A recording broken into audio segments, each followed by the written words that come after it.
Grief is such an overpowering emotion, especially after losing someone so close to you. It can take months, years, even decades to get back to normal, if that's even possible after experiencing a significant loss. This podcast was created to help you move through and release the emotions, allowing you to heal the hurt and begin living again. Listen in as I chat with medical professionals, grief workers, and people who have first-hand experience in losing a loved one, what their experience has been, and what they did to help heal themselves and those around them. Life isn't always sunshine and rainbows, but I believe there is always a silver lining if you're willing to look. Welcome to the Release Podcast.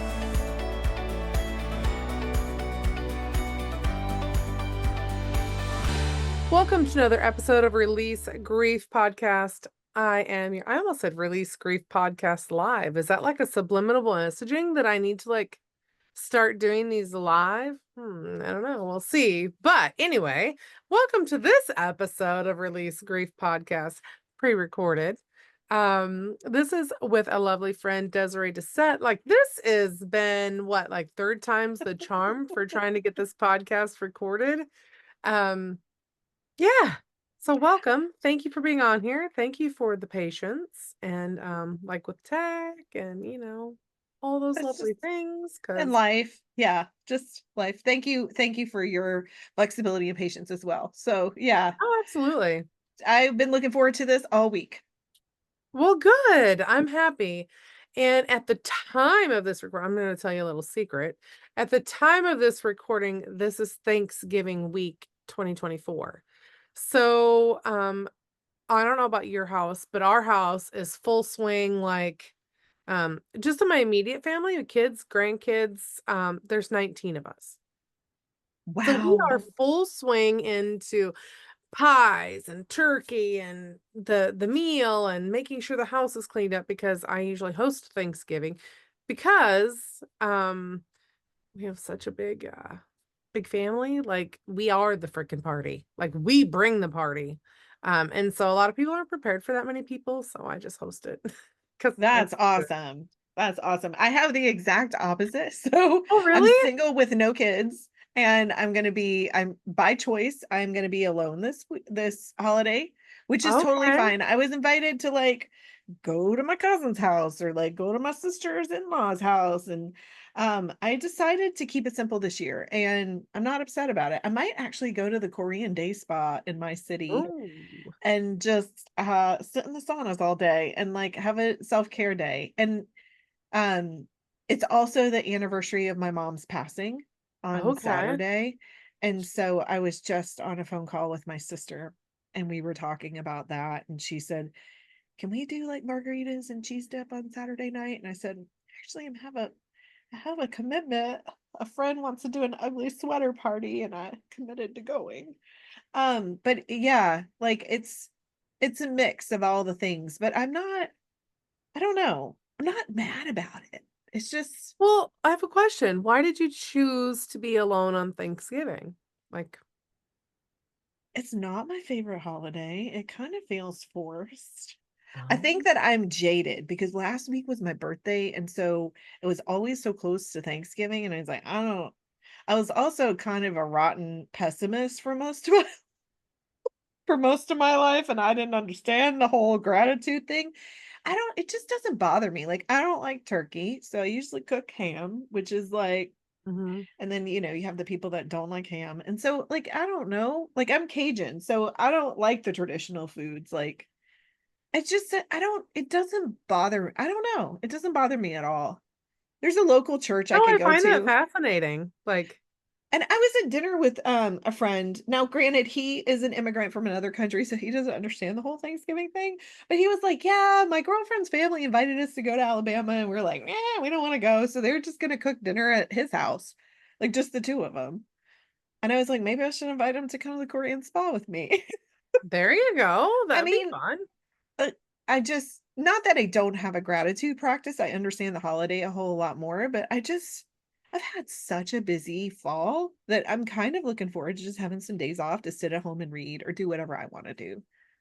Yeah, Yeah, it's that about makes sense. perspective.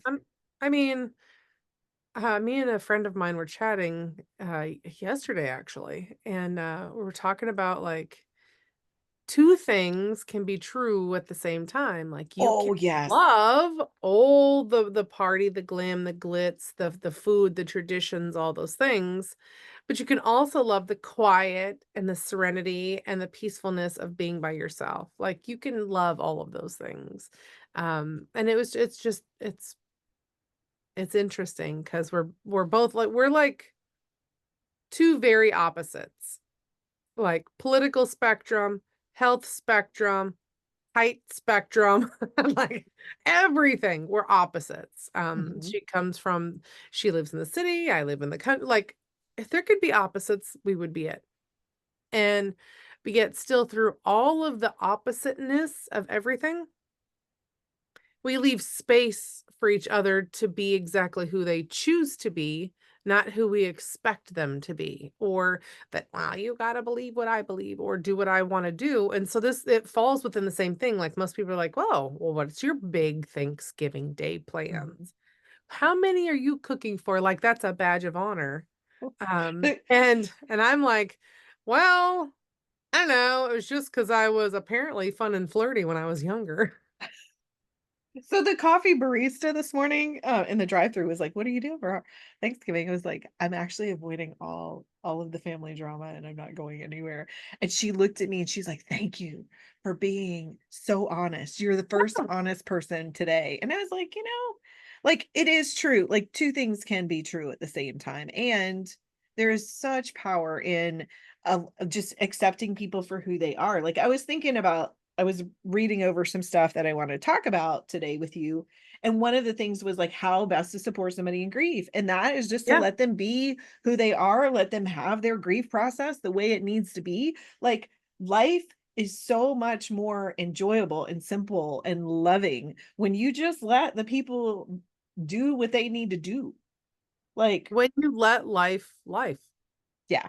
And so like Yeah. thank you for judging like for not judging me to be like, "Hey, I No. just don't really want to be around people right now." No, to I- be honest, 90% of the time I don't want to be around people, but I love connecting with people. Like make those make sense, you know? yeah. And Yeah. it's the same for me. Like I love the peace and quiet. Like I recharge and regenerate. I wouldn't say I'm an introvert, but I wouldn't say I'm an extrovert either. Like there's moments in my life when I'm both. And I can switch them on and off as I Mhm. need to, you know? Mhm. And I think that Thanksgiving or the holidays, any time during the year when people expect you to be a certain way or do a certain thing or whatever, you can be the opposite. You can do it. Yeah. Cheers. Your You life. get to make so when my I have a funny little aside to share with you. Yeah. When my mom passed away 5 years ago, and I was 42, and I was like, "Oh, this kind of sucks," because my dad died when I was in my 20s, and I have no children, and I had just gone through divorce, and like all these things. So I looked around and I was like, "There's nobody I have to answer to. I'm unsupervised." Unsupervised is the word that I came up with. And there's freedom in that, but there's also like frightening, like there's real fear in that, right? Because And you're so like, I can do anything I want. I don't have to talk to I don't have to anyone. answer to anybody. Like my mom No. will never call me and be like, "Why are you doing this?" Blah blah Right. blah. Like, there's freedom, but there's also great. Like it's two sides of the same coin. This Yep. whole there's power and freedom, and there's it's like exhilarating, but then there's also this frightening thing, and you have to find the balance, right? Right. Find the balance. But yeah, so I always joke that I'm unsupervised. Nobody can tell me what to do. Nobody can Mm. pull this guilt trip from like, "Oh, you're not coming to our family for." I'd be like, "Oh, who you think you You'd be are?" like, slam, there's the door. Let me just do what I want to do. I mean, not that I have to be a snot about it, but like, No, no, no, yeah, no. you know? No, but there comes um freedom and choice. Like this is a freedom in your choice. Like it's freeing for you to be able to decide, "Hey, I don't want to do XYZ." And it's also called healthy boundaries, in case anyone was wondering. Yeah, totally, totally. And they're very healthy. Like when you put those boundaries out there, and you're like, Yeah, no, I'm just not feeling it. I'm gonna go sit at home. Like, I don't wanna be caught up in the family drama. I don't want to hear about, so and so's ex-wife's mistress, dog's boyfriend's cousin's uncle. Like, I don't care about all that shit right now. Yeah, We're good. yeah, totally. So do what you need to And do. I don't want turkey. I'm gonna go have a steak. Like, thank you very much. Yeah, like, yeah, Or a totally. salad or whatever you eat. Yep, totally, I totally. think Maybe there's some beauty in it. barbecue. Huh? Ooh, I love a good barbecue. I like to put barbecue beef on, like barbecue like, smoked pork or brisket on a baked potato.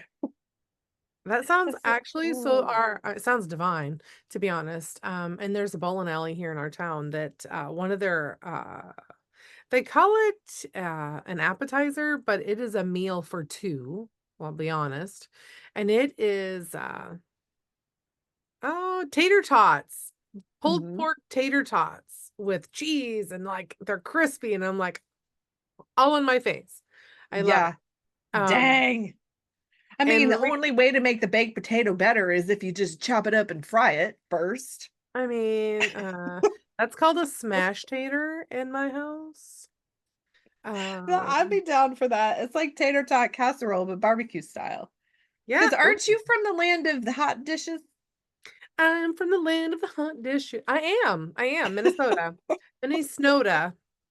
Oh. Um, and yes, I think we could turn anything into a hot dish, even a pulled pork barbecue slash something or another in a hot dish. Don't get me wrong, I think my dad invented hot dishes because one time he came to visit me and he was a truck driver. And I kept a pot on the stove of, like, scraps and whatnot, and I was gonna feed it to the dogs or the animals, whatever, right?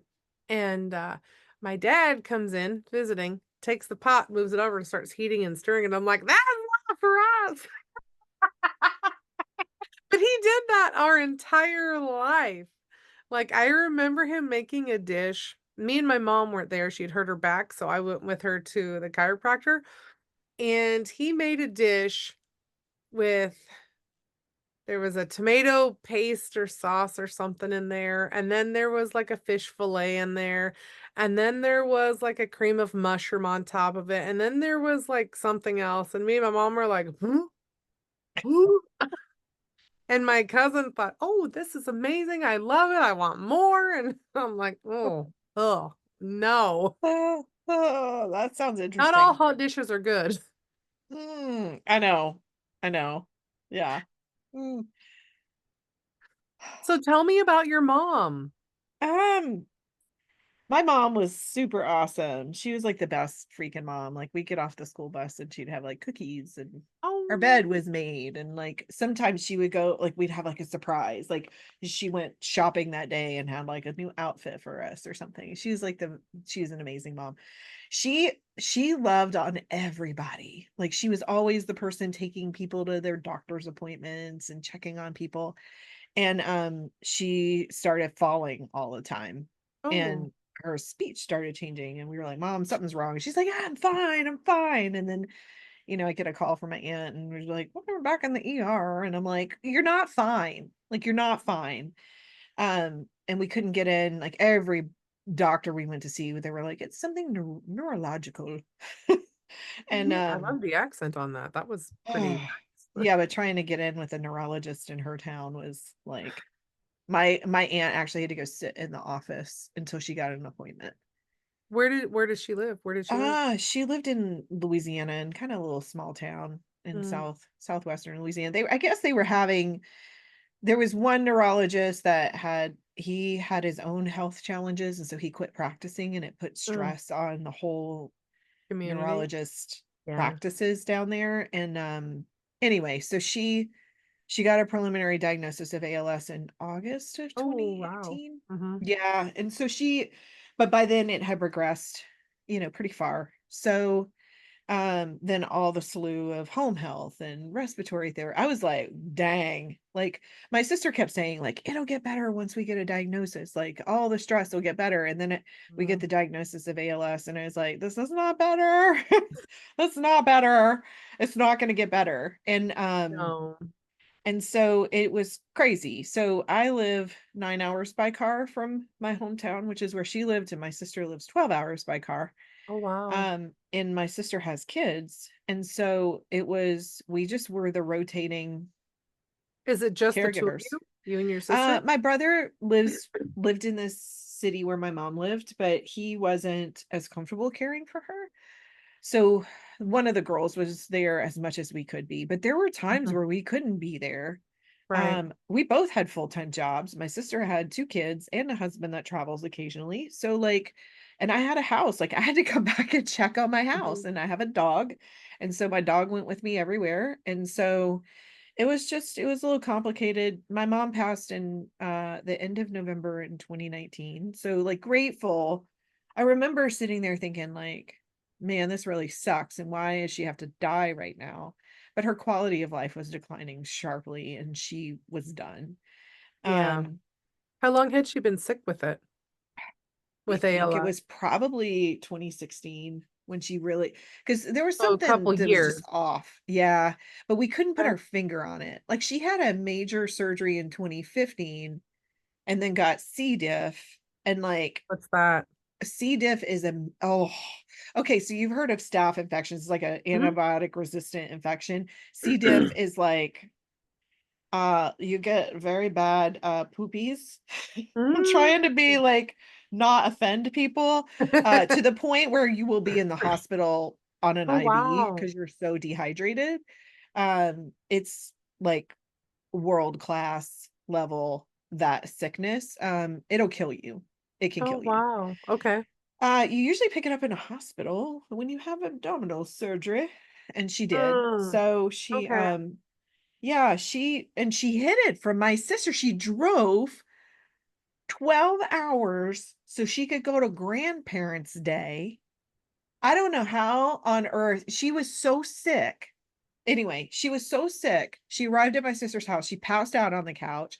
Nobody had any idea of how sick she was. She hid it from them. And then, like, the day after Thanksgiving, she was like, I need to go to the hospital. Like, she couldn't function Oh my anymore. gosh. Like, but that's my mom was just like, I'm just gonna grin and bear it and it's gonna be fine. And yeah, she ended up in the hospital and it was like a whole thing. And my sister had to like fly her home, and it was crazy. And so we're wondering, like, they don't know what causes ALS, but we're like Mhm. looking back on it. My sister was like, I kind of feel like that C. diff thing was a turning point for her.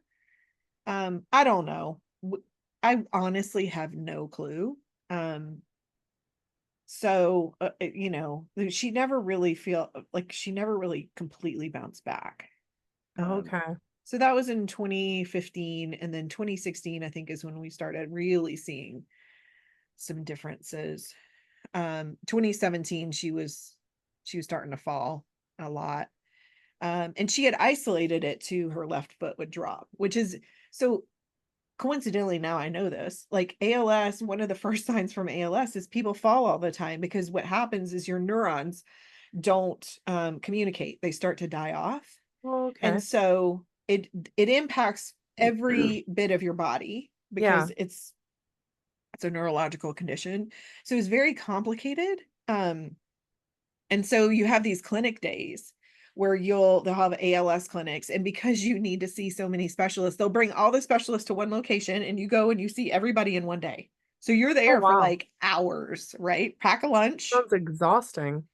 It's exhausting, but I you get a mean, but lot done. it sounds good in a way. That way you're not like traveling to all these other areas. Instead, they're just coming to you, but it's like now you're drinking from a fire hose kind of situation because now everything's just shot at you. And you're like, oh shit, I gotta do this, change this, do this, blah, blah, blah, blah, blah. And then you're like, did you get anything from that? Like, no, I'm good. Okay, let's go have lunch.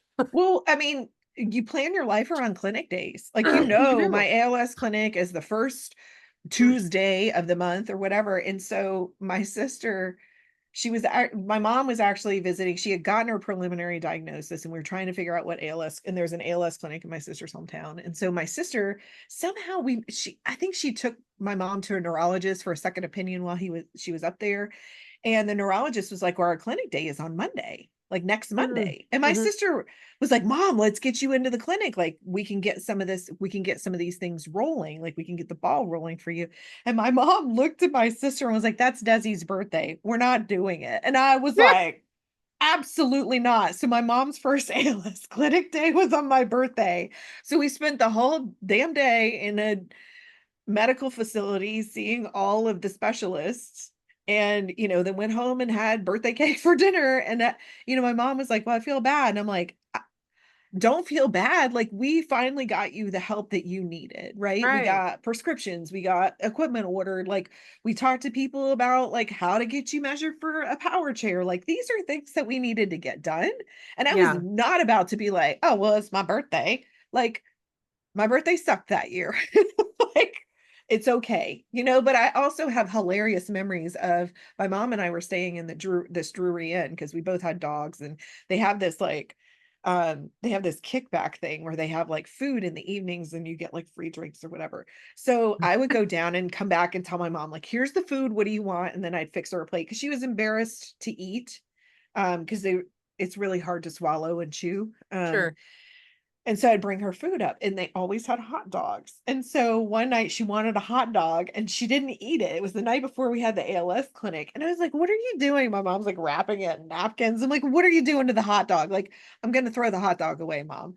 And the next morning we get up and she puts it in her purse and she took it. So we're sitting at the ALS clinic and my mom takes out her little hot dog and starts chomping on it for lunch. And I was like,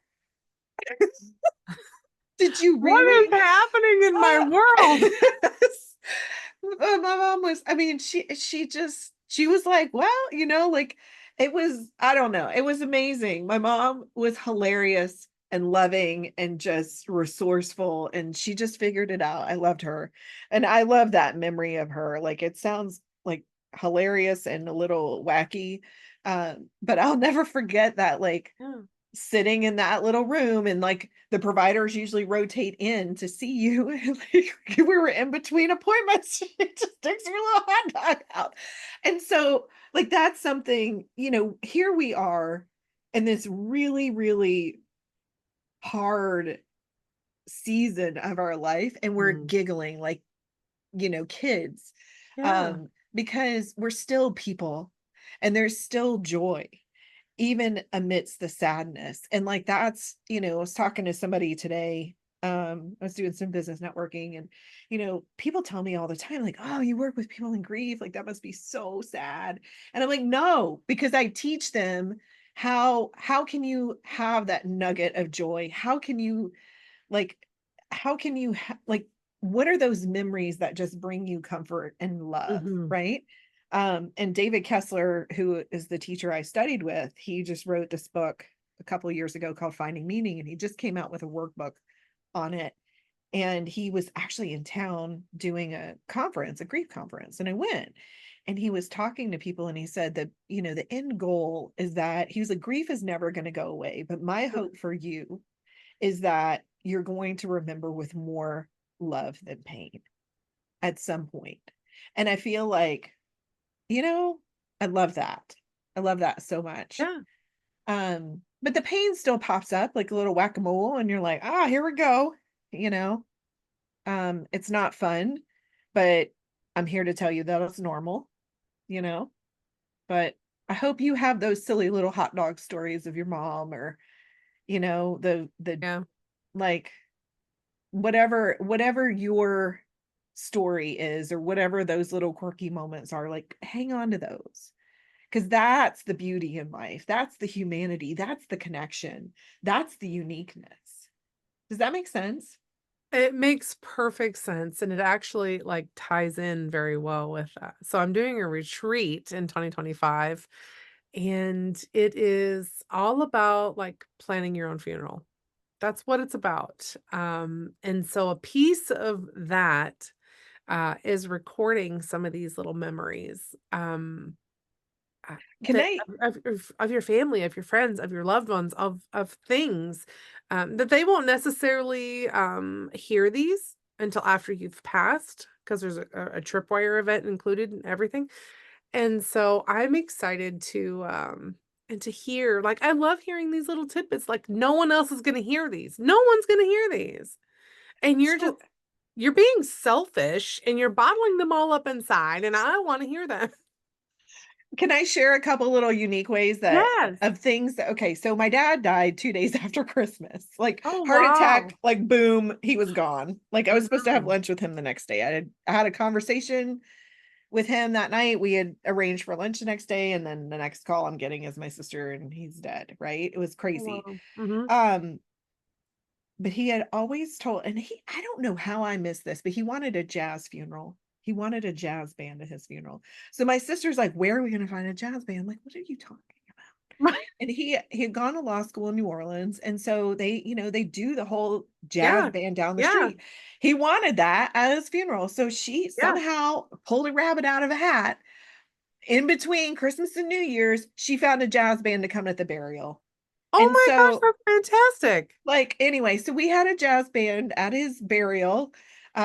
Yeah, crazy. And then with my mom, we had more time to plan. And I kept telling my mom, I was like, okay, like we know this is gonna be your last birthday. So what do you want to do? And she was like, I don't want to do anything. And my mom hated goodbyes. Well, without Mhm. her knowing, we decorated the whole house. And I invited everybody. It was like the house is going to be decorated, had little party hats, and she had a big party hat with candles on it and everything. And everybody that came over that day sat on her lap and we took a picture. And then the next day I went and got them all printed and then distributed them, right? So these Oh, are like caregivers and yes. all of her friends and family, right? They all came and they got a memento. At the end of it, I realized it was like a living memorial for her. So Yes. if you have a chance to, and she would have never wanted it if she would have known. But at the end of the day, I said, Correct. Mom, what did you think about today? And she was like, it was amazing. It was beyond my wildest. And she couldn't speak because Yeah. she had bulbar ALS. She actually had both limb onset and bulbar, but she couldn't speak. And so, but she was like she would write us notes and she was like beyond my wildest dreams, right?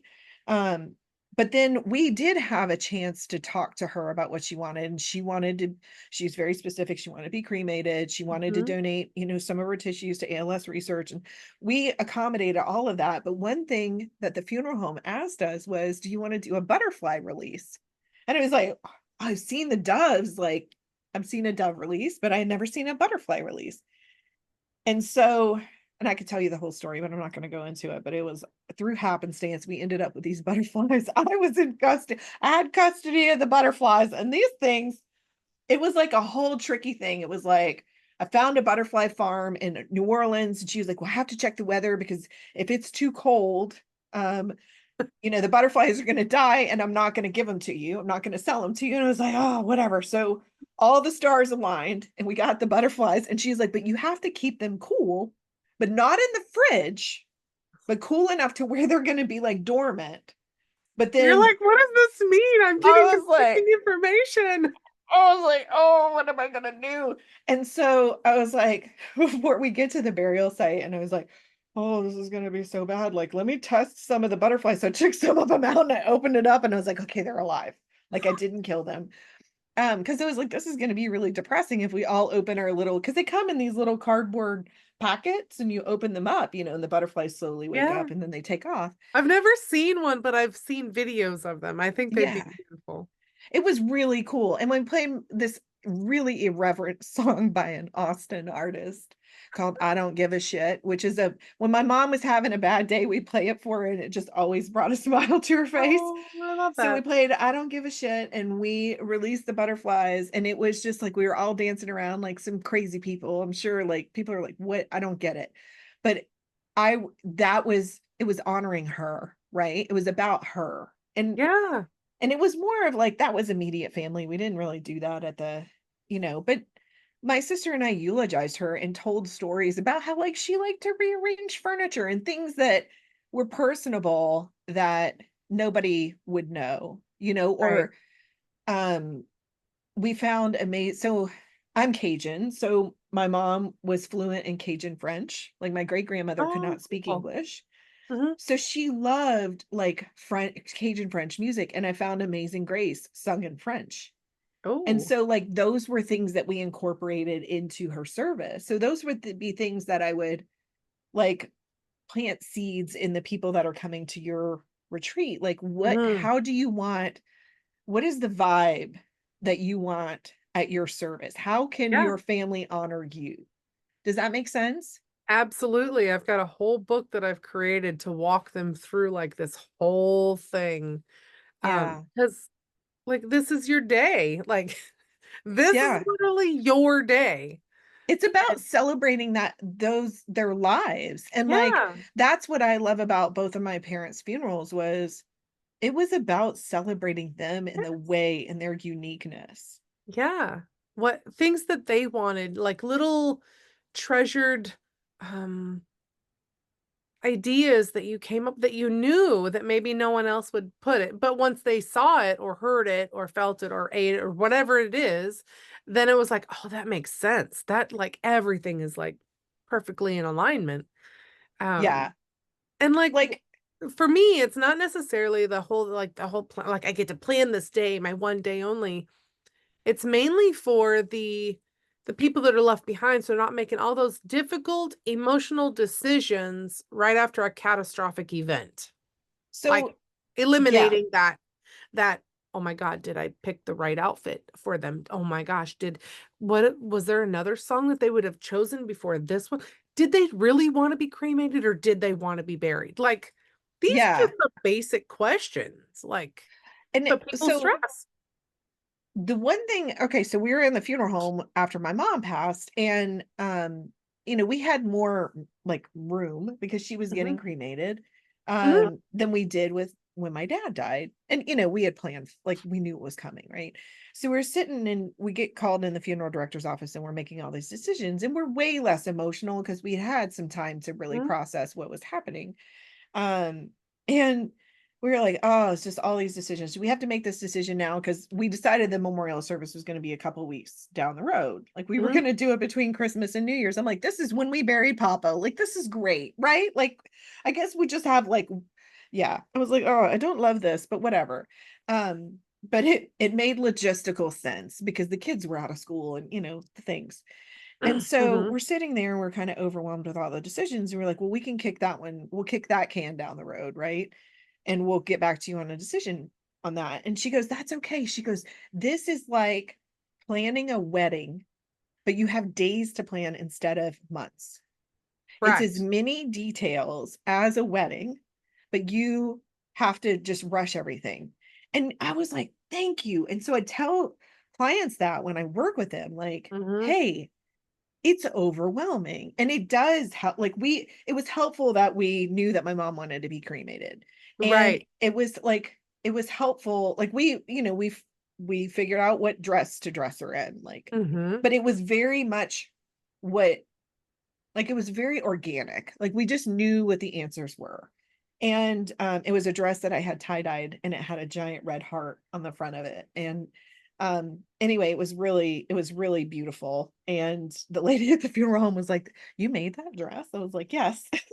It was kinda cool.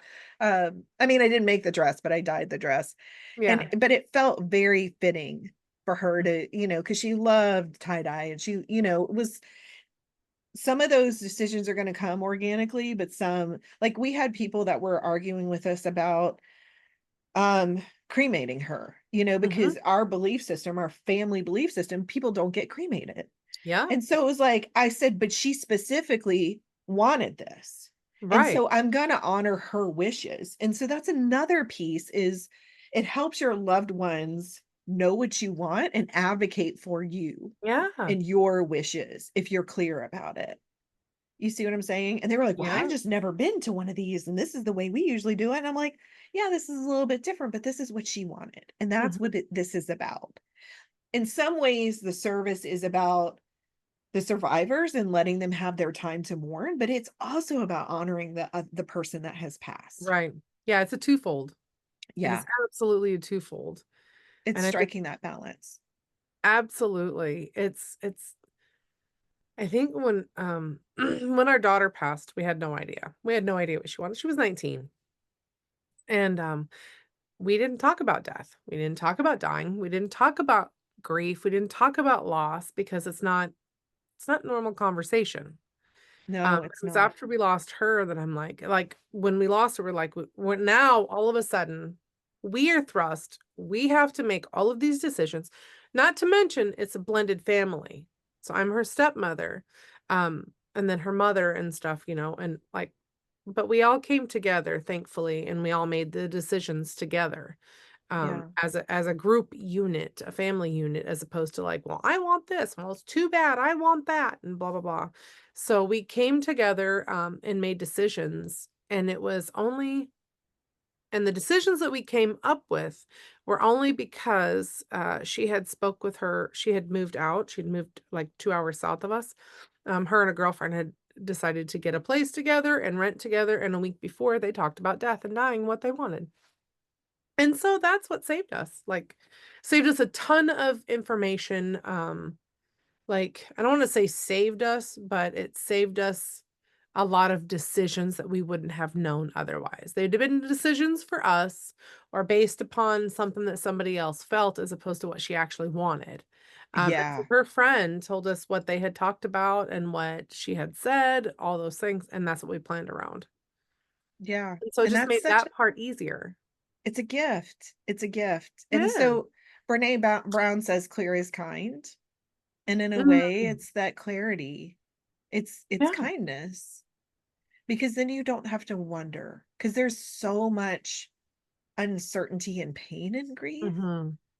Well, that and you're already at this emotional upheaval already. Like, and it gets, either, the emotional level is either, like, calmer, I would say, or chaotic, depending upon your relationship with that person.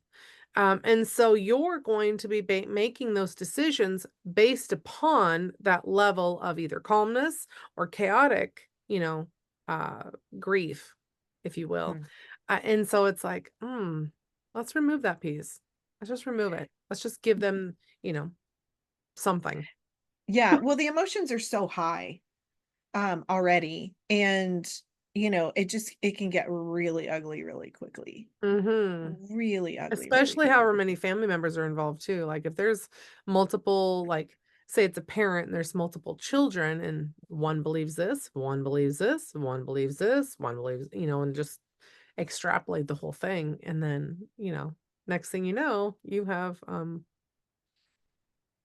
court dates and, blah, blah, blah. Yes. Like I've heard Yeah. of them. Like, Well, I mean, when my dad died, he was remarried and had two mm, kids with a second wife. So the three older kids, he would joke and call us the first crop and the second crop. So I was the youngest of the first crop. And so, I actually love that so much. it was so unique, right? He would say this crap in front of me. He'd be like, we'd be somewhere and it would be like me and then my younger half brother. Like, well, they're both younger, but the youngest of the second crop. So Yep. people would be like, "Oh, are these your kids?" Because a lot of people thought that my little half brother was my child because there's a 14-year difference. I'm like, Oh, no, no, no, no. wow. I haven't been having that much fun, right? Like his not my kid, his kid. And so my dad would introduce us. He's like, no, she is the youngest of the first crop, and this is the youngest of the second crop. And I'm like, we're right here, right? Right. But like that family dynamic was tough because well, somebody came up to my poor older sister at my dad's funeral thinking she was my stepmom because there was quite a bit of an age difference between my dad and my stepmom. So that didn't go over very well. My sister was like, "No, I'm his oldest." And I was like, "Oh, I'm glad that didn't happen to me." But yeah, so like, there was all kinds of like after we were just, sharing all the things and then my mom was remarried and that was kind of nice because my stepdad did step up and like cook food for like I understood after my dad died. I was like, this is why people bring you so much food because you don't have time or the appetite really to eat, You just but don't you have the need to eat. inclination to do anything. Yeah, You're you're you're just caught in like, those intense emotional moments, like, "What do I do?" Like, and you're pondering, like literally what you're pondering is, like, "How am I gonna live my life now without this person in it?" it Is what it your thought process is. yes. There's a unique little story. that Go I ahead. learned in David Kessler's training, and he talks about this native tribe, I think in Australia, and they have this history or this tradition in the tribe is that after a loved one in their tribe passes, somebody's loved one, every household in that tribe moves something in their yard or their home. And the whole point of it is now that your loved one is gone, we're acknowledging that the world will never be the same, Mm. And that's that things beautiful. are not the same. And yeah, because it helps them, it tells them, like, we see your grief, right? And I think that's what we walk through, especially when you have a sudden loss. Like, I talk about the difference in the grief between my parents, like sudden loss versus more of a prolonged illness. Right. Life stage that I was in, I was 21 when my dad died. I was 42 when my mom died. Very different life stage. That all, our loss shapes our grief and our grieving journey. And when we can understand that, like, first of all, grief is universal. So Mhm. we don't need to be like worried about talking about it. Everybody's feeling it. Nobody's talking about Nobody's it. talking about it. Right. And but everybody is going to have it at some point. And so, Mhm. let's just like get rid of that whole taboo of like we don't Yeah, talk about it. Let's talk about it because it will open us up to connection. absolutely. And, let people know that you're seeing their grief. But another thing that I kind of I listened to a podcast recently and they were talking about the neuroscience behind grief. And Mm. our brain is trying to catch up. So when you said like you're just trying to figure out how to live life without that person, well, our Mhm. brain has these patterns in it, right? So it's like, oh, predictability. This person's been in my life for this many years, and like they're there, right? This object kind of permanence. And when they're not, especially suddenly, then our Yeah, brain has to catch up and we have to rewire. It has to rewire. And so it's struggling. And it's like, wait, this person was here. Like that's why you want to pick up the phone and yeah, call them. And yeah, so, and it hurts so much. Like I would wake up thinking, wow, I had a really bad dream that my dad died last night. And I was like, no, that was not a dream. It's true. And then right. you're Yeah, re-traumatizing yourself. But now that I understand that was my brain, like my brain just had to catch up with reality and that takes time. But when you can understand that, you can be like, okay, this is what's happening and there's a reason behind it. And so I mhm, can give myself a little bit of grace. And even if it helps just one little person take one little step in that direction, yeah, and I will sit here and talk about grief until I am not here any longer because right. we need to understand it so that we're not so hard on ourselves. Uh, yes. It's such an overwhelming experience. And I call it an experience because each loss that I've encountered has been an experience. Like none of them are the same. Mhm. Um when I lost my father in 2005, that was not the same as losing my daughter, who was actually my stepdaughter, in 2016, which was not the same as losing my granddaughter in Yeah. 2021, sorry, in 2021. And then there's the age differences, there's the relationship differences, there's the growth that happens within us, Mhm. from point A to point B to point C to point, whatever. But then you also, encounter all these, like, mini losses in between. So and what that means is a mini loss of, say, your health, or a Mhm. mini loss of a job, or an income stream, or, a friend and you had an argument and you now no longer speak to each other, a divorce, all these are all mini losses. You lose a pet, um, Mhm. a way of life, like, a lot of people on this podcast have lost a way of life, Mhm. and so they have this chronic illness now that the life that they used to live is no longer viable. And so you encounter all of these mini losses that again tend to shape you and Mhm. form you and create these neurological, as you said, neurological connections, to how you perceive a major loss differently. And so it's just, and none of us has been here before. Like you, No. we don't.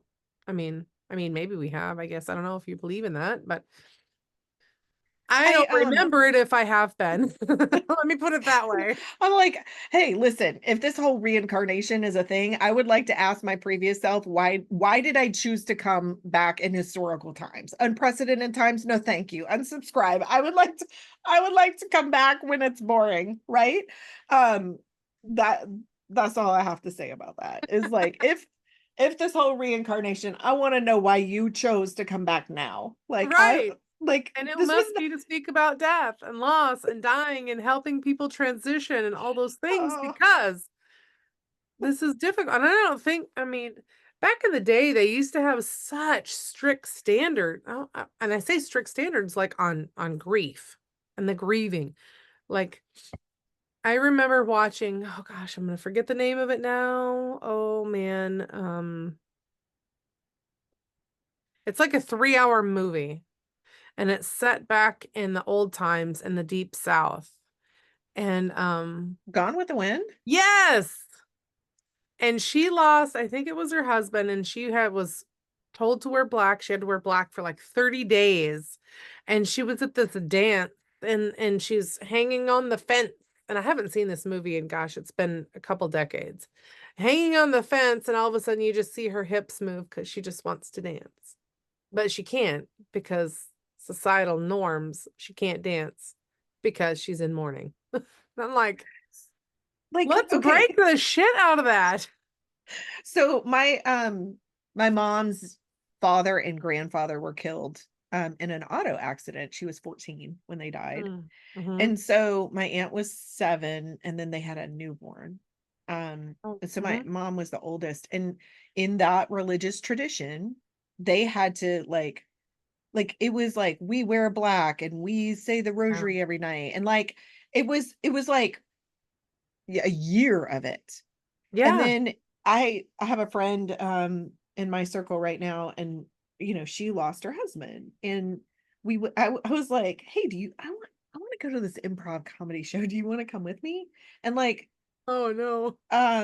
yeah, we totally, I was like, let's go to dinner, and like gave her 3 choices because it was like, I don't people in grief are, they get overwhelmed really quickly to make Yes. decisions, but I was like, here's 3 choices. Like, what are you in the mood for? And I said, we can talk about whatever you want. And if you don't want to go to the comedy show, we don't have to. And then at intermission, I looked at her and I said, do you want to leave? I was like, you have permission to flake right now. Like you do. But she looked at me when we got in the car to leave at the end of the show, and she said, it felt so good to laugh. Yeah. And she said, but then I feel guilty because I don't Yeah. want people to know where I was tonight because I was laughing and my husband just died a couple weeks ago. And I'm like, stop it with the guilt. It's okay for you to laugh. And so, like I was just like, that kind of sucks that we want to project that on ourselves. And I was like, would your husband have Onto wanted you to laugh? others. Onto Yeah. others because it's projected onto her. Because she Yeah. felt that within her societal realm that if she laughed, they would have thought that she She didn't love didn't him. love her husband. Um, and it's not the case. Like humans were meant to face emotions, experience emotions, and that's a whole range of them. Like crying and tears and unhappiness and laughter and love and hate and all of these things. Like we are meant to experience them all. Yeah. Not And just one. another thing that Brene Brown says that I love is we can't selectively numb. So if you numb joy, you numb pain. And so in a way, her feeling humor, like having humor and experiencing some joy, allowed her to grieve more deeply because she wasn't Mhm. just sitting at home trying to numb. But it seems so Yeah. freaking counterintuitive to people, but I really believe that. Like, Oh, 100%. Like I've yeah, experienced that myself, like when I was writing my book. It was um these intense emotions as I'm recalling these memories. Like I'm literally on a roller coaster ride, and and I've told about this before about asking my mother because we moved around a lot when I was a kid, and so I would constantly ask my mother, okay, I was how old at this place and this place and this place and this place. And so, I every time I would say her mom during the writing of this, I could physically hear her eyes rolling from across the room, and I couldn't even see her because she's like, "What? No, we've already went over this like 12 times." I know. I said, "I know, but the 13th time, Mhm. I just want to concrete this because I wanted my story to be accurate Mhm. and accurate to what I remembered, if that Mhm. makes sense." And so during that time, she would also come in because I was sitting in the living room, middle of winter time. We have a fireplace stove, and so I'm sitting by the fire writing. And she would come in and she would never know what emotional state or what not emotional state, but like what emotions I would be expressing at that moment Mhm. when she walked in. And so there's times when I'm like just laughing my ass off because of something that I remembered or something that we did or whatever. And then the next time, like 30 minutes or an hour later, she'd come back in and I would be bawling my eyes out. Like I couldn't, and I'm just still just typing away because of something I remembered. And then I would just be like silence. There'd be nothing, and I'd just be furiously typing. And so she walked in and she goes, "It was so traumatic for me because I didn't know what you were gonna be doing." But it's okay to feel that range of emotions. It was, that helped me process so much. That was so therapeutic for me to remember and look back upon all of those memories that are mine. Not Mhm. necessarily is anyone else gonna remember them, but I remember them. And Mhm. so it was, it was almost like a faucet was turned on and Mhm. the grief and the release just poured out of me. Um, and I found it therapeutic. That's why I encourage everyone to write Yeah. or to So record, but somehow, some way to get those memories out of your head and onto something else, whether it's into like a video or onto paper of some kind so that way they're not just stuck in your head, but then you remember them a little bit more clear. You also Mhm. can recite them better, like, and talk to people about them rather than just keeping them bottled up. Because when you bottle all these stories up, you don't ever talk about them, you don't ever write about them, as soon as somebody asks you something, guess what? That The faucet tears. is gonna be on, and it's gonna be on full blast, it's gonna be just like a god dang fire hose, like, So, there's something that I experienced and David Kessler also talks about, and that is people don't wanna feel the emotion because they feel like they're scared of it and they think it's never gonna go away. So, Right. I remember after my mom died, my therapist was like, "When are you gonna cry?" And I was like, I don't wanna start crying because I don't think I'm gonna stop." Yeah. And the hilarious, like, paradoxical point or truth is that the more we suppress the emotion, the larger it grows. So you Yes. might as well feel it. Get the tools to express it and allow yourself to feel it in a safe place with people who can support you if that's what Mhm. you need. If you don't feel like you can support yourself. And Or that you and the don't have anyone else around you to support you. Find someone, tap into a yes, community. totally. And um and feel that emotion because it's going to pass through you and it will open you up to being able to feel joy again. But you It can't will, selectively numb. but it's also like, I think that the more that you feel the emotions, the less intense they become. Totally. So, and a lot of people are like, "Well, how can you just talk about this?" Because I've been talking about this. Because I've been opening up to this. Because I've been feeling the emotions with this. Because I've written the books, I've wrote the stories, I've recorded the podcasts. To talk about, the loss, the hurt, the pain, the grief, the guilt, um, Mhm.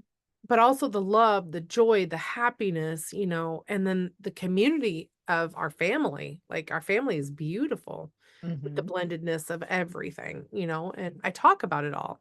And I think that a lot of people just don't.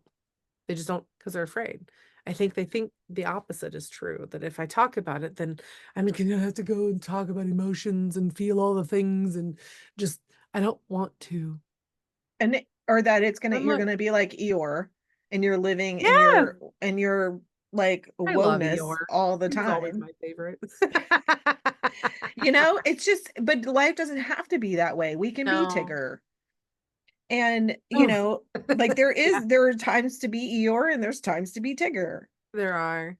you know? And it's okay to have an Eeyore day or a moment, you Mhm. know?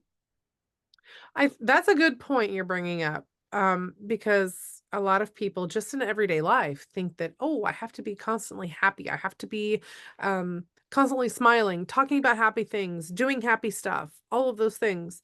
And then when you get to grief, it's like, "I can only do sad things. I can only do, um, things that are melancholy. I can only be this way." And it's like, no, like I mentioned earlier in the in on our chat here, 2 things can be true at the same time. Mhm. You can feel sadness and you can feel happiness. Like, they can Yeah. coexist. Like, you're sad because you lost someone, but you can also be happy in the moment. Like, Mhm. those exist. And I think that people need to understand that it's okay. It's totally It's okay. okay. Like, It's you can human laugh at a nature. funeral. You can cry at a wedding. You can, you know, every Tuesday at 3 p.m., you can break down in tears if you choose to. And then Wednesday morning at 4:30 in the morning, you can laugh your ass off. Doesn't matter. You have the permission to grieve any way that you want in Right. any way that you need. I mean, barring it should not be destructive to other people. Or Yeah, yourself. yeah, or yourself. But find ways to safely express those emotions. And, you know, like if you find yourself wanting to lean on substances, get some help to figure out Yeah. how to feel those difficult emotions without feeling the need to numb. And I numbing had can also be like being prohibitively busy. That is a great way to numb. I had my PhD in busyness. Yeah. Shopping can be another way to numb. yes. Like there are ways to numb which doesn't isn't necessarily substance use. So just be cognizant of like what are you filling your time with? Are you filling Yeah. your time with stuff? Are you filling your time with activities so that you don't have time to sit down and feel? Go to a retreat and make space and time. It might feel really uncomfortable. You know what? You probably will never see those people again. Probably. Or you might just create a new, friend group in your world, a support Because system. the people that have helped me the most in my journey are people that have walked a similar path. Mhm. And that's what I tell every person. You're going through a divorce with this, and this. Okay, find people that have gone through divorces with common themes, Mhm. right? You lost a parent when you were young, find other people who lost a parent, when they were young. Or Right. um yeah, so like ALS families, it is a very unique disease. Unless you have firsthand experience with it, a lot of people don't understand it. And so find someone, another ALS family. Now, ALS journeys can vary, just like cancer journeys can vary. But some of the same emotions will come up, right? Mhm. And you can be like, oh, that makes a lot of sense. I'm feeling this or whatever. And when we can, I feel like that's the whole point of us being here and being on these journeys is so that we can turn to our neighbor, to our friend, to our family member and say, wow, you're going through something really difficult. I did that too. And here's what helped me. And it may Yeah. not, my tools may not be your tools, Right. but I'll never turn down a suggestion for a tool of what might help because you don't know Right. what's going to work until you try it. Right. 100%. And if you're in the I feel like in the grief community, it's like, "Okay, how can I support you?" And I Mhm. know that's like a loaded question and you're asking people to think, but I also think that people need to be able to accurately express what they need. People will tell you all the time what they want, or like in the case of grief, it's like they don't say anything at all, or I don't know is the big key thing. But Yeah. like, what do you need? Do you need quiet time? Do you Mhm. need someone to talk to? Do you need someone to come and help clean, or and if you don't know, that's fine. Yeah. Um, but if you do know, say it, speak it. It helps people a lot. So sometimes I'll ask specifically, like Yeah. I had a friend who I was at a service for a loved one and of hers, and she like I saw her and she came up to me and she, she knows I work in grief. So she was like Mhm. spilling all of the things. She was like, "Oh, this other family member was at the hospital today," and blah, blah. And I just blurted out, "Do you need food?" And I mean, it's Yeah, probably because I'm Cajun and that's how I love people is I cook for you. And I yeah, was like, "Okay, will you eat quiche?" Yes. Okay, here's two choices of quiche. Which one do you want? And what time can I bring it by? Right. yeah, And so within 2 minutes, I was like, "You will have a quiche delivered at 6 o'clock tonight, and you're not going to have to worry about feeding the people that are in your house." Right. But in that moment, I was like, she's overwhelmed. And if I asked yeah, her what she needed, she yeah. probably would be like, "I don't know." When Mhm. my mom was sick, people would be like, "Well, what do you guys need? Or let me know if there's something I can do to help." And so my Yeah, sister tag teamed and we were like, "Hey, we're gonna start to beat these people at their own game."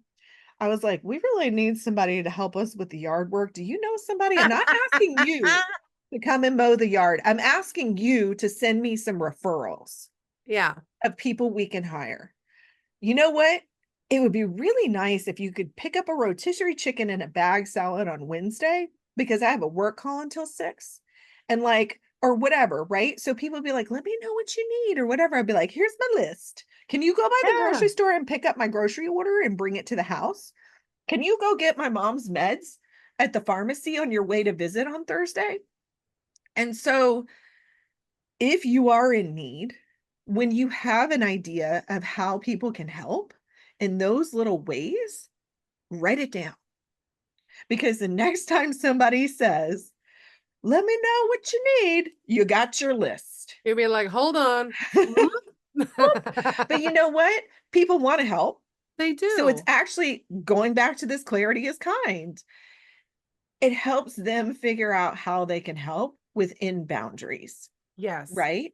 And so if you're like, "Hey, could you just go get us a frozen lasagna?" Right? Can you just bring us whatever it is? People in need are not going to be picky persnickety pains in the butt. Right. Like for the most part, but like sometimes you may not know what people need. They might Yeah, need someone to come in and, you know, do the floors and the bathrooms once a week and strip the beds and wash the sheets, right? But that's not something that, an outward person visiting the house once a week would realize. Like, "Hey, right. that's a really big burden on me." Or, "Can you pick up the kids from school on Tuesdays because mom has a doctor's appointment," or whatever, right? Mhm. But when you think of those little small ways, then you have a way to be like, "Hey, this is how you can help. Let me know what you need. Here's what I need. What can you help with?" Right? And that gets into that healthy discussion of boundaries. They can say, "This is the boundary of mine. I don't feel safe driving your kids around. I don't have car seats," whatever, right? Mhm. Totally get it. So have that healthy conversation. But it's okay to have a list and be like, "We really need somebody to help with yard work. And I'm not asking you to do it, but I'm asking if you can help me find someone." Right. Right? And that Oh, makes sense. It makes it easier. Then it's like people are able to help when they can. Um, and then they're also able to clearly express like people that need help. I totally. yeah, it's great. So anyway, that's just something that I talk to people about. I'm like, keep your list, you That's a good know? it's a good thing. Keep your list. And it's true. Like I said, people always need something. Just when Well, you're like caught in those moments, you can't think of a damn thing. Well, like at my mom's memorial service, like, especially because we're Cajun, so like we always have food in the kitchen of whatever funeral home we're going to be at. And I was like, "Well, we really should have some boudin," which is like a smoked kind of rice sausage that my mom loved. I was like, "We really should have some best stop boudin and some meshes donuts." Just, Some what? What is that called? donut meshes donuts. It's a brand. It's like a And what was the local other one? boudin, Boudin, boudin. It's Oh, it's like a that is not how I pronounced it. Clearly, I'm not from the South. So I was talking to my sister and I was like, "We have all these things, on the day of her memorial. And I was like, my cousin can get the boudin and my aunt can get the donuts. And so we assigned that to them, right? And they loved it because, and I'm like, just give me the receipts, I'll pay you back. Made them Like, helpful. yeah, I'm like, can you do this for us? Right. And it gave them their little piece to help us. And I still remember that. It's been 5 years, right? Mhm. But they helped us, because anyway, I don't know why we feel this, we have to be good hostesses, at my Or we mom's have to service. do everything ourselves. Yeah, I mean, but you kind of, if you go to the kitchenette and there's not food, people are going to be grumbling about it. Right. Maybe that's a Cajun thing. I don't know, but No, no, that's no. Well, I think families are built around food, to be honest. but it Um, doesn't have to be anything fancy. So no. my aunt had a daycare, and she cared for this young man who passed away. Who was anyway. So she brought peanut butter and jelly sandwiches to the funeral home and put them in the kitchen with a story Oh, about how he loved her peanut butter and jelly sandwiches when she would, keep him after school as a young child. And I thought that was so sweet. And so it wasn't anything fancy, but it was like, well, it's a he really loved memory. her peanut butter and jelly Yeah. sandwiches. And so she made them in memory of him and brought them and shared that story. It was beautiful, but it was so simple, right? Mm-hmm. I love those.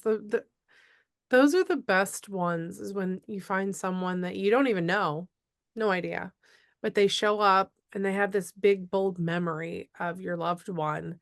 And then they, like with your instance, it was with food. And they brought the food that they used to make them, back in the day, whatever. And I love that because like our world is built on memories, like and dreams, memories and dreams, like And you memories from the never past and know, dreams of the future.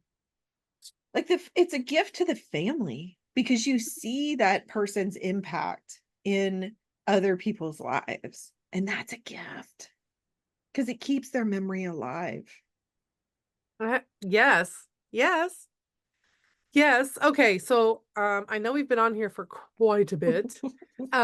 Tell people how they can work with you because you mentioned that you coach and stuff in the grief space. So please tell them all the ways that they can work with you and sign up for your services. And yeah. Oh, awesome. So I've got a free downloadable resource that is 12 insights, essential insights about grief. That you can get from my website. It's DesireeDoucet.com. So DesireeDoucet. You can follow me on Insta. Desiree.Doucet. And on Facebook, my business page is Desiree Doucet Coach. So yeah, I work with people. So I've got a couple programs. One of them is called Graceful Grief, and there's a couple different levels. So occasionally I'll open up group coaching. The base level is just self-study. So it's 8-10 weeks of um daily emails. And the emails are short because people in grief, especially if it's acute grief, um, you just don't have time to sit and read a long. So every week has a theme, and every day of that week, you're going to get a little nugget related to that theme. You can read it or you can listen to it.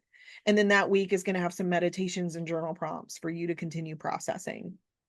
So those little emails will be things, like, okay, if the week is understanding grief, a little aspect of grief that you may not understand.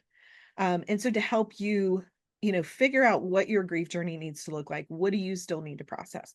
And then I also have one additional level on top of the grief, graceful grief. You can do it with one-on-one coaching with me. So all those options are available on my website. And then, or you could just do one-on-one coaching options if that's more your jam of like, hey, I just want to let's talk about grief. But if you want more of a structured program, you can go for that graceful grief. And the one-on-one coaching within the graceful grief, you'll still have those emails and the journal prompts and the weekly themes. But then you'll also have one-on-one coaching sessions with me.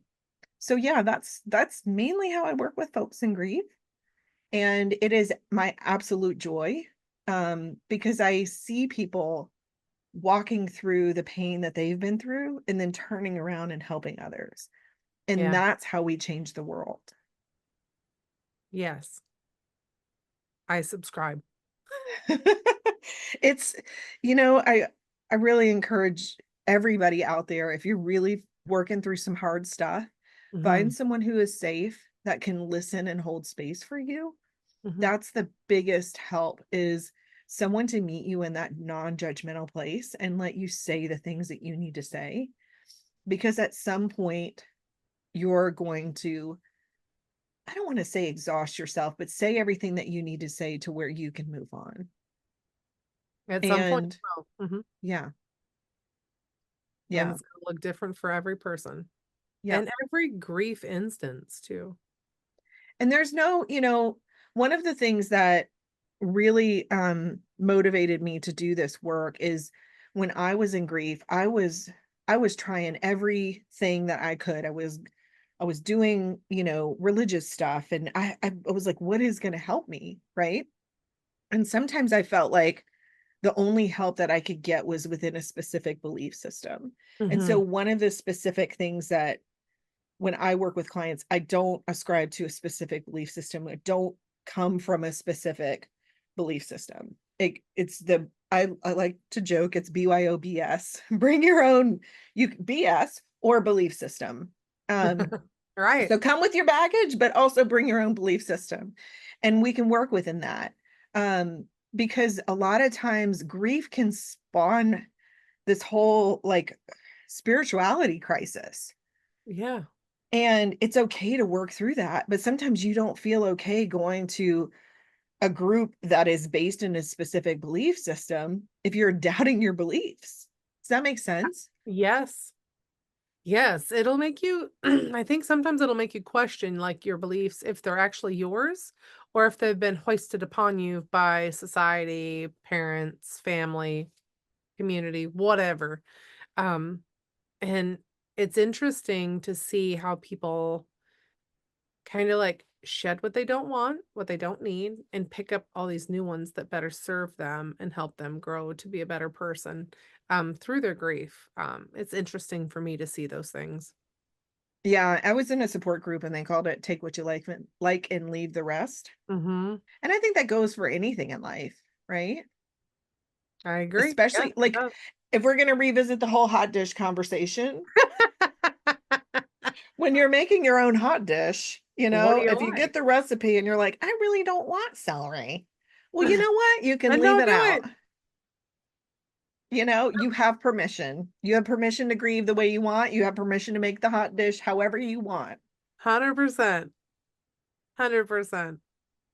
I think Anyway, down south we called it goulash. Goulash. we call them like casseroles, but Cajun people don't really have that many casseroles. Really? Everything's rice and I mean, my dad was like, well, my sister was like, we were prairie Cajuns. I'm like, okay, like my family apparently was Like, what's farmers. the difference? Like, how many types of Cajuns are there then? Like, Well, if you're there's the bringing up a people, specific prairie one, like, I need to know, like, a prairie one is in relation to, like, how many? the prairie people ate like pigs and cows, right? So Okay. we had like rice and gravy. Whereas like the people that you see on Swamp People, like they live down by the coast and they eat a lot of seafood. Like Okay. granted, Yeah. my grandmother had a crawfish farm, but crawfish farms are just rice farms. They flood the rice fields and then they Fish in basically, there? The well, crawfish? the crawfish yeah, they have these little traps and they set the traps and then they go with this anyway, this boat contraption thing, and they harvest the crawfish. It's a whole thing. It is. Yeah, it's a whole thing. I was like, I had never thought about how many snakes people encounter when they're crawfishing. I was like, no, thank you. That is not the career for me. No, thank you. So, I Unsubscribe wanted from that. I wanted to go to a cranberry bog. I think those would be fun, they'd be fascinating. I live in Minnesota, and right next door to us in Wisconsin is, like, the cranberry bog capital of the world, in Wisconsin. And I asked our friend group, you guys want to go to the cranberry bog? Because they have special times of the year that you can go walk through the cranberry bog, harvest cranberries. Because they And they're flood the like, field, right? So all the cranberries float. That's yes, how they harvest them, right? yes. Snake pit. Well, no, no, we don't have a lot of snakes up here. We live up north where it's cold. What we have are spiders that are walking on the water, and they're like, no, we're out, tapping out. I'm like, I don't oh, know if they were little spiders that were harmless. I'm like, I just want to go experience it. Like, regardless if there's spiders or not, like, I'll figure that. I mean, other people haven't died. Why would I? Right? I don't- like the daddy long legs don't freak me out because they can't kill me. But a Right. brown recluse, when I had to go to first aid training, like for girls Yeah, going no, for we have those up here. I think it's either mm-mm. brown recluses or black widows, one of the two, which they're both not um Great. good for your Not health, great. either one. So if We they have bite you, I mean, some people might keep them as pets. I don't know. I don't. Um, and so, but I can't remember which one we have up here. We have one of the two. Don't know. I Uh, I yeah. don't think that they're the ones walking on the water out there. I think that they normally hide underneath rocks and bricks and, just try to take a bite of your finger when you stick it in there. But I'm not really sure. Just wear gloves if you're gonna go rock turning or something. I don't know. Rock But yeah, turning. I listen, but now I'm thinking maybe I should move to Minnesota because y'all don't have snakes. We have garter snakes, which are, Listen, I think I've seen probably 3 of them in the 19 years I've lived here. Um, but they're little, they're small. They're mm, not, and they're more scared of me than I am of them. My cat will sit there and play with them and then just like, okay, bye.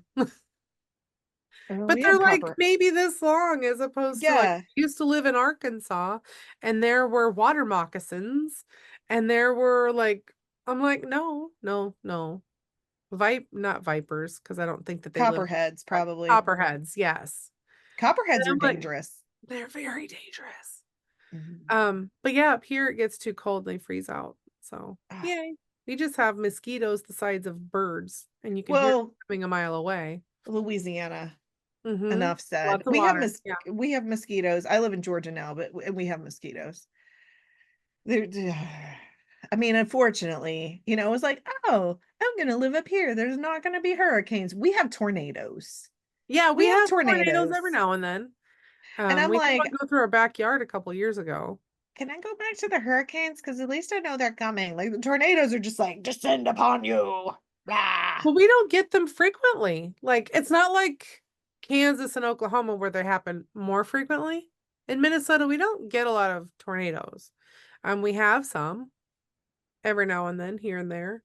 I think in the 19 years I've lived in this house, we've had one that's come through Wow. like our property and we had devastation. Everyone was safe, but it like messed up the landscape. Um, Yeah. Yeah, we get them a couple times a year, but I don't anyway.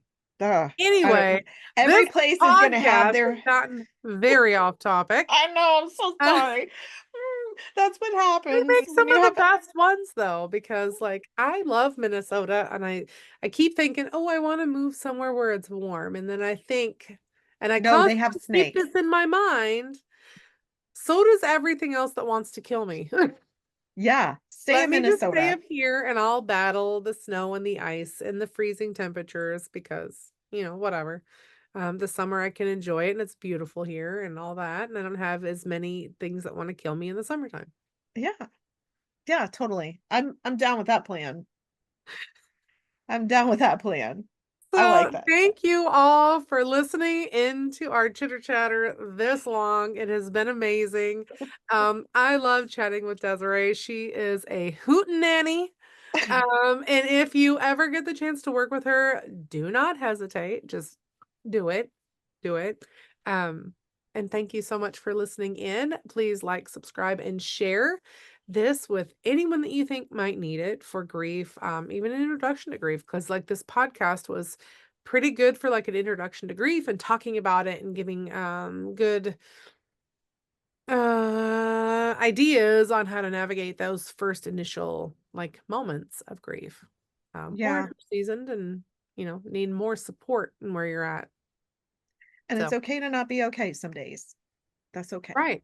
And flip side, it's okay to be okay as Yeah. well. Because, like, it's okay to laugh when you're grieving and it's okay to cry when you're not grieving.